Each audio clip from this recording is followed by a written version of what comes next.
Para você que me ouve, eu deixo a minha saudação em Cristo Jesus.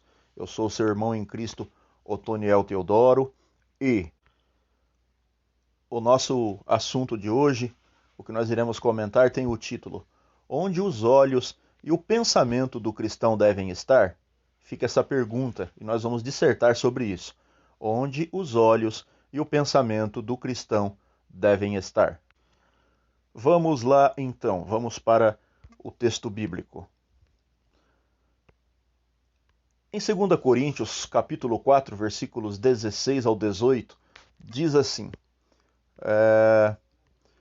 Portanto, não desanimamos, ainda que o nosso exterior esteja se desgastando, o nosso interior está em plena renovação dia após dia, pois as nossas aflições leves e passageiras estão produzindo para nós uma glória incomparável, de valor eterno.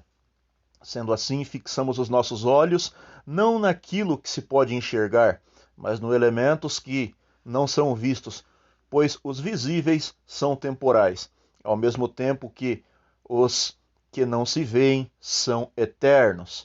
Então esse texto aqui fala que por mais que a gente consiga e enxergue toda a nosso exterior se desgastando, tanta coisa acontecendo, o nosso interior está em plena renovação dia após dia. E o que vem acontecendo conosco, o sofrimento, né, o peso da cruz e as agruras da jornada vão nos preparando para uma glória eterna, incomparável, de valor eterno. E nós não podemos olhar somente para aquilo que pode se enxergar, mas também temos que olhar para os elementos que não são vistos, pois os visíveis são passageiros, a vida é passageira, nós queremos saber é da eternidade, é por isso que nós apegamos na esperança e na fé, para que isso venha trazer em nós, para o porvir, este peso que estes versículos falam, ao passo que os que não se veem são eternos. Então nós temos em nós, os cristãos têm em si a esperança da glória.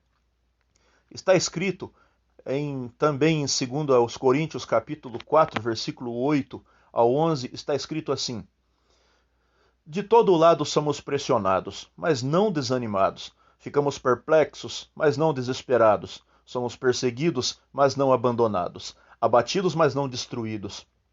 Trazemos sempre em nosso corpo o morrer de Jesus, para que a vida de Jesus seja revelada em nosso corpo.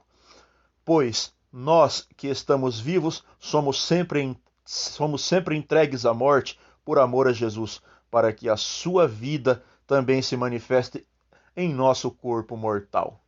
Vejam só, as experiências e circunstâncias desta vida, muitas vezes dolorosas e desconcertantes, são o que o crente tem de visível diante de si, mas não passam de fenômenos do cortejo passageiro da nossa era caída, sendo por isso mesmo temporais e fugazes. Fixar os olhos nessas coisas visíveis nos levaria a perder o ânimo. Em contrapartida, as realidades invisíveis, não menos reais por ser invisíveis. Elas existem, e isto está fixado na promessa, e tendo a promessa, nasce em nós a esperança de viver a fé e colocar a fé em prática, pois nós temos a plena certeza e a palavra nos deixa muito claro que quem prometeu é fiel e vai cumprir ao seu tempo certo, as coisas vão acontecer. Agora nós iremos para o textuário da fé na palavra de Deus, e é bom que nós venhamos aqui deixar claro esse texto aqui, que é o Hebreus capítulo 11. Nós faremos a leitura dele para que nós entendamos o que é a fé e onde é que os nossos olhos e o nosso pensamento devem estar alicerçados. Vamos lá então. Hebreus capítulo 11 diz: Ora, a fé é a certeza de que havemos de receber o que esperamos, e a prova daquilo que não podemos ver. Porquanto foi mediante a fé que os antigos receberam o bom testemunho.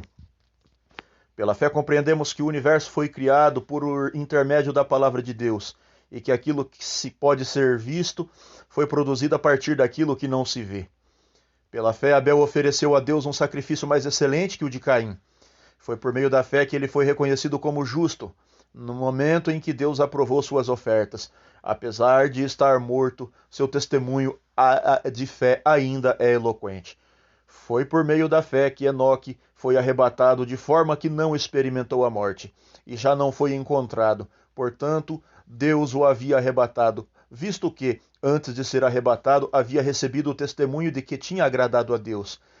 Em verdade, sem fé é impossível agradar a Deus. Portanto, para qualquer pessoa que dele se aproxima, é indispensável crer que ele é real e que recompensa todos quantos se consagram a ele. Pela fé, Noé, quando divinamente orientado acerca dos acontecimentos que ainda não podiam ser vistos, movido por santo temor, construiu uma arca a fim de salvar sua família. Por intermédio da fé, ele condenou o mundo e tornou-se herdeiro da justiça, que vem da fé. E pela fé, Abraão, quando convocado, obedeceu e dirigiu-se a um lugar que no futuro receberia como herança, embora não soubesse para onde estava sendo dirigido. Mediante a fé, peregrinou na terra prometida como se fosse terra estrangeira, habitando em tendas, assim como Isaque e Jacó, herdeiros com ele da promessa. Portanto, aguardava alcançar a cidade que tem alicerces magníficos, da qual Deus é o arquiteto e edificador. Foi por meio desta mesma fé e desta mesma forma, a própria Sara recebeu o poder de gerar filhos, ainda que estéril e avançada em idade. Portanto, porque considerou fidedigno aquele que havia feito a promessa. Sendo assim, aquele homem já sem virilidade, nasceu uma descendência tão numerosa como as estrelas do céu, incontável como os grãos de areia à beira-mar. Todos estes viveram pela fé, morreram sem ter recebido o que havia sido cumprido. Contudo, viram-no de longe e à distância, o saudaram reconhecendo que eram estrangeiros e peregrinos sobre a terra. Os que se expressam desta maneira demonstram que estão em busca de uma pátria, pois se estivessem cogitando sobre aquela onde saíram, teriam a possibilidade de voltar. Em vez disso, aguardavam eles pela pátria excelente, ou seja, a pátria celestial. Por este mesmo motivo, Deus não se constrange de ser conhecido como o Deus deles, mas preparou-lhes uma cidade. Pela fé, Abraão, no tempo em que Deus o expôs à prova, oferecendo-lhe Isaque como sacrifício, aquele que havia recebido as promessas estava mesmo a ponto de sacrificar seu unigênito. Ainda que Deus lhe tivesse prometido, por intermédio de Isaque, sua descendência será estabelecida, porquanto acreditou que Deus era suficientemente poderoso para ressuscitá-lo dentre os mortos e, simbolicamente, recebeu Isaque de volta dentre os mortos. E pela fé, Isaque abençoou a Jacó e a Esaú em relação ao futuro deles. Pela fé, Jacó, prestes a morrer, abençoou cada um dos filhos de José e, apoiado sobre a extremidade do seu cajado, adorou a Deus. Pela fé, José também, ao final da vida, relembrou do êxodo dos filhos de Israel do Egito e deu instruções quanto ao enterro dos seus próprios ossos. Mediante a fé, Moisés, ainda recém-nascido, foi escondido durante 3 meses por seus pais, porque perceberam que sua formosura não era comum, e não temeram o decreto do rei. Pela fé, Moisés, já adulto, recusou ser aclamado como filho da filha de Faraó, preferindo ser maltratado com o povo de Deus a desfrutar os prazeres que o pecado é capaz de proporcionar por um curto período de tempo. Por amor ao Messias, julgou sua desonra uma riqueza mais excelente que os tesouros do Egito, porquanto contemplava sua gloriosa recompensa. Por meio da fé, abandonou o Egito, não temendo a ira do rei, e perseverou, pois fitava aquele que é invisível. Por intermédio da fé celebrou a Páscoa e fez aspersão do sangue, para que o anjo destruidor não tocasse nos primogênitos dos israelitas. Pela fé, o povo atravessou o Mar Vermelho, como em terra seca. Mas quando os egípcios procuravam também atravessá-lo, morreram afogados. Foi pela fé que os muros de Jericó desmoronaram depois de serem rodeados durante 7 dias. Foi também pela fé que a prostituta Raabe, por haver acolhido os espiões, não foi morta juntamente com os incrédulos. Mas quantos exemplos mais darei? Infelizmente não disponho de tempo para falar sobre a devoção de Gideão, Baraque, Sansão, Jefté, Davi, Samuel e os profetas, os quais por intermédio da fé conquistaram reinos, praticaram a justiça, receberam o cumprimento de promessas, fecharam a boca de leões, extinguiram a violência do fogo, foram libertos do fio da espada, da fraqueza tiraram força, tornaram-se poderosos nas batalhas e puseram em retirada exércitos estrangeiros. Algumas mulheres receberam por meio da ressurreição os seus mortos de volta à vida. Uns foram martirizados e não negociaram seu livramento, a fim de poderem conquistarem uma ressurreição ainda mais excelente. Muitos enfrentaram zombarias e torturas. Outros foram acorrentados e jogados aos cárceres, apedrejados, cerrados ao meio, tentados, mortos ao fio da espada. Andaram sem rumo, vestidos de pele de ovelhas e cabras, necessitados, angustiados, maltratados, caminharam como refugiados, caminhando pelos desertos, pelas cavernas e buracos na terra, pessoas das quais o mundo não foi digno. Ora, todos esses, apesar de terem sido aprovados por Deus por meio da fé, não presenciaram a concretização do que ele havia prometido, tendo em vista que Deus havia providenciado algo ainda mais excelente para nós, a fim de que, juntamente conosco, pudessem ser eles também aperfeiçoados.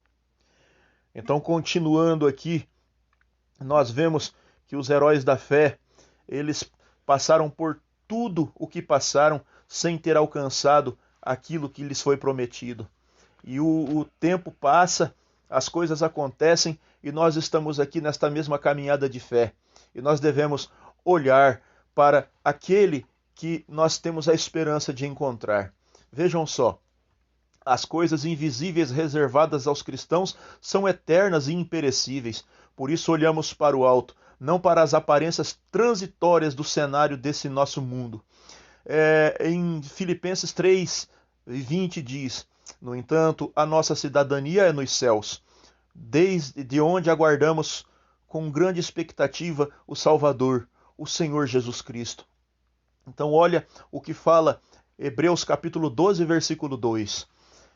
Olhando fixamente para o autor e consumador da fé, Jesus, o qual, por causa do júbilo que lhe fora proposto, suportou a cruz, desprezando a vergonha, e assentou-se à direita do trono de Deus. Que a nossa fé esteja firme e forte o suficiente para o nosso olhar espiritual estar aberto, para podermos enxergar aquilo que nos está proposto ao fim da nossa carreira no plano terreno. Que o nosso pensamento, como cristão, nunca venha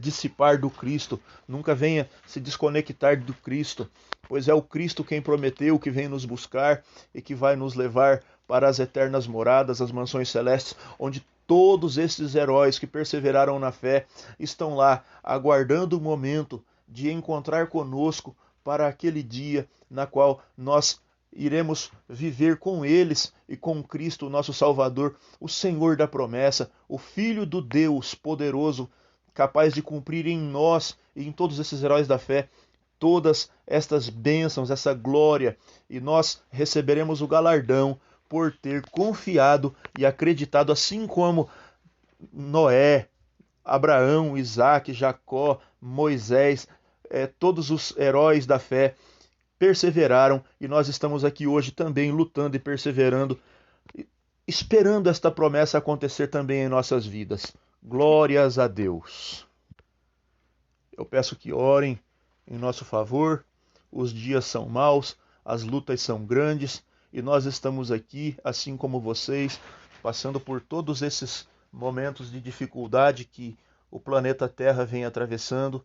Então não se esqueça de orar pelo Otoniel, pela casa do Otoniel, por toda a cidade de Paysandu, onde a gente mora, pela Igreja Evangélica Assembleia de Deus de Paysandu. Lembrem-se dos nossos nomes nas vossas orações. Ore por esse lugar, ore por essas pessoas, e você orando por nós e nós orando por vocês, com certeza Deus vai nos abençoar. Amém.